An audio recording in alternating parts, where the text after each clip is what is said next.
friends, welcome back to another episode of the TV Tray Sessions here at Guitar Talk with Todd at Todd Beebe Music. Thank you for checking in today.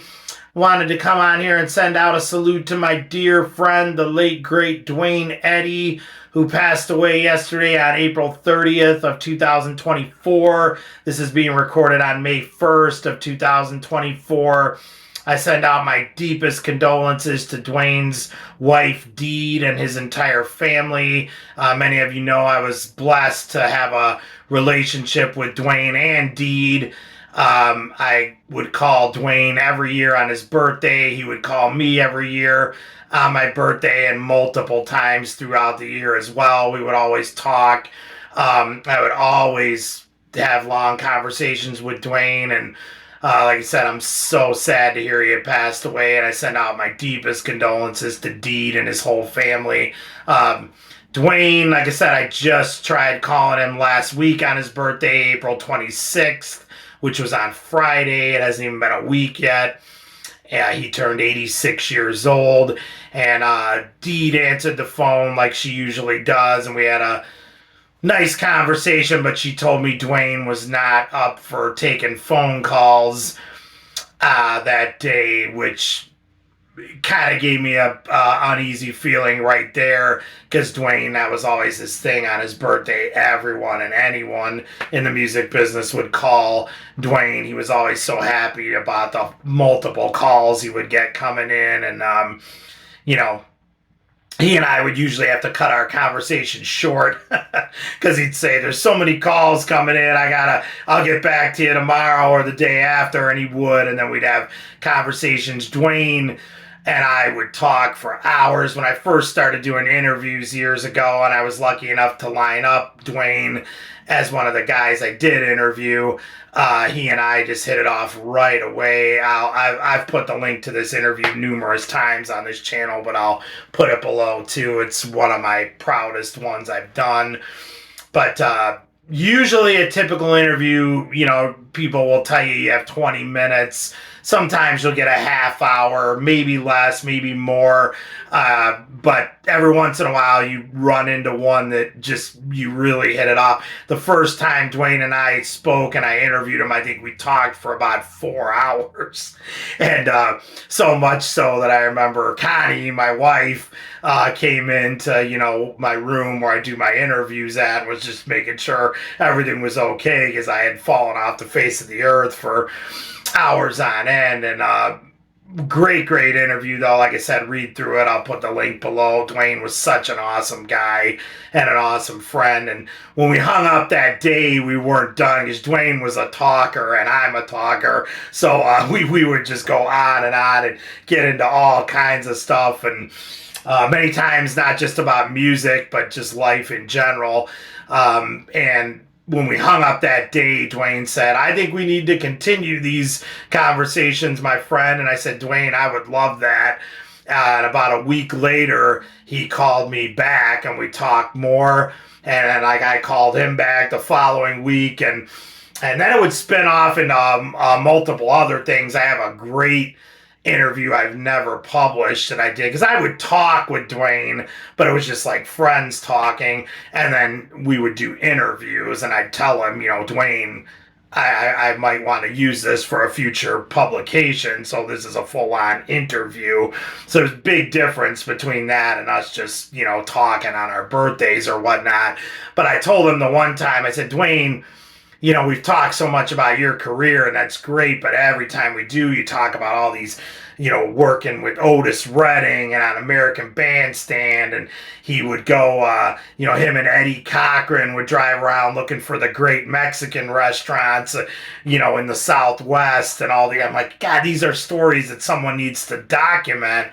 He's like, yeah, we could do that. So the one day I called him up at 11 a.m., to talk about just friends in the music business that he had, and stories of him and Eddiecochran and whatnot. And we ended up hanging up at 7 o'clock that night. So it was an 8-hour interview, and the stories in there are just unbelievable. I've never published that interview yet, but I have the entire thing on audio. And I just have tons of stuff that Duane and I talked, and that was just so special to me. But even beyond that, the fact that he would call me just out of the blue as I would him, and we would talk. So this is a rough one for me. But as part of this channel, and I know many of you feel the same way, I feel it's kind of an obligation of mine, I guess I'll say, to come on here and salute these people, just to thank them and know that, up there in musical heaven, they know we are still down here thinking about them. And it's really rough hearing about Duane passing away. It's weird to think that, he and I won't have conversations, at least not here on planet Earth ever again. But we most definitely will one day again, my friend. But Duane was a pioneer, obviously, the first guitar heroes out there, Chuck Berry and Duane Eddy, without a doubt. I have such a deep love and reverence for that whole 50s era. Scotty Moore, Link Ray, Eddie Cochran, Gene Vincent's guitar player, Cliff Gallup, and Johnny Meeks, Roland James, who I was good friends with as well, Chuck Berry, and of course Duane. I mean, Duane was what a pioneer, what a stylist. If you could ever use that word about anyone, it would be Duane. I mean, he those deep notes. He never went for flash and flair. Duane, he had that bottom end twangy guitar, and man, the minute that hit, you just knew two notes. That's Duane Eddy, if not one note. And you can't say that about a lot of people. And then everything that came after that had that low bottom end twangy stuff, make no mistake, they had Duane Eddy in mind when they were going for that. And Duane knew that because we talked about that, and Duane loved that anytime anyone would pay tribute to him like that. But he was such a humble, down-to-earth guy, so grateful for everyone. Him and I had a big conversation about that once, about how people get in this business and they don't have time for their fans, or they don't have time to talk with them. In fact, that's one of the first things he ever said to me. I thanked him for doing an interview, and he said, Todd, my pleasure, really. I mean, anyone who acts like, the world owes them something, or they don't want to do this, they shouldn't even be in this business. And that sums it up right there in a nutshell. That was Duane. And also, like I said, I had a great relationship with him and his great wife, Deed. And again, I send my condolences out to her. I just spoke with her last week on his birthday. And a lot of times that would happen. I would call Duane, and Deed would answer the phone. And I would talk with Deed for a long time too. Or then even when Duane would get on the phone, it was kind of like a three-way conversation, because Deed would be right there and she'd chime in on certain things. And so Deed's just a beautiful person, as well as was Duane. And like I said, I sent out my deepest condolences to Deed and Duane's entire family.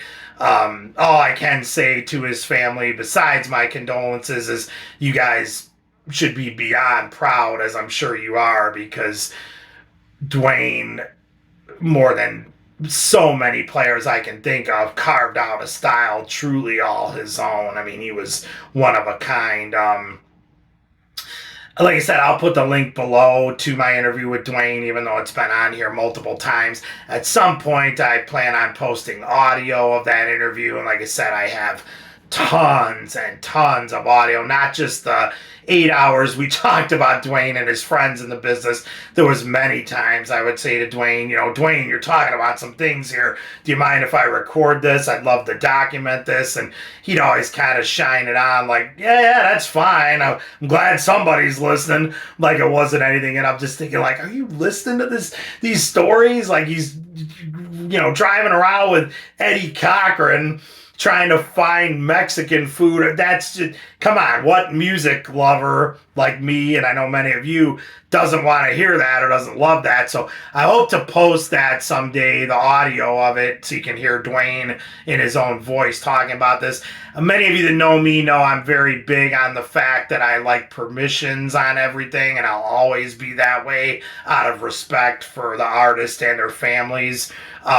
So what I mean by that is, yes, I technically own the interview and the copyright to it, but I would never release that without the permission of Deed, Duane's wife, or, you know, Duane's immediate family telling me I could. And if they don't want it out, I completely respect that, and I will never release it. So I'm all about that. Even though legally I could release it, although I don't see why there would be a problem, but I'm just saying at some point that may get released, but I will have to okay that with Duane's family first, and obviously that's going to be some ways down the road here just yet, as we just lost Duane yesterday. So I'm getting a little bit off topic here, but it's always weird to me that been doing a lot of these dicky bets just last week. It's kind of crazy, you guys. I'm sure you feel the same way. I love these people. They're my heroes, my teachers, and like Duane, I was very fortunate to become friends with many of them, and it's very rough to lose them. And Duane, I love you, my friend, and thank you so much for, like I said, hooking up with me and becoming a friend even long after the interview was over. So I appreciate that. We'll never forget you, my friend. And yeah, like I was saying, Duane, I was just very blessed in that sense, where there's been a few like that where I've done the interviews with them and we just hit it off so well that we call each other once we've had the numbers, and we keep in touch. Can't say that about everyone, and that's fine.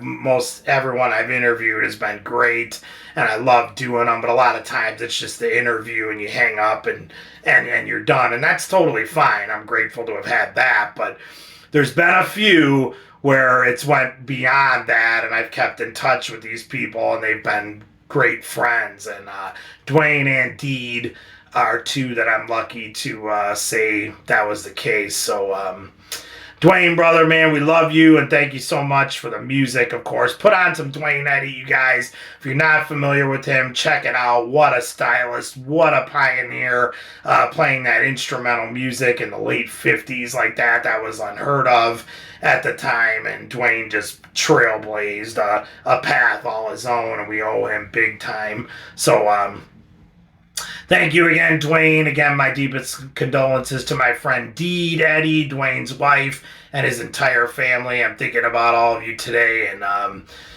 we're going to miss you, brother Duane. You were the best, man. Thanks for the music. Thanks for being a hero of mine. And like I said, put on some Duane Eddy today and every day, and never forget the man. So thank you all so much. Please hit that subscribe button. Find me on Facebook at Todd Beebe Music. And we will see you all again. Never forget Duane Eddy. Stay safe and love your dogs. Take care.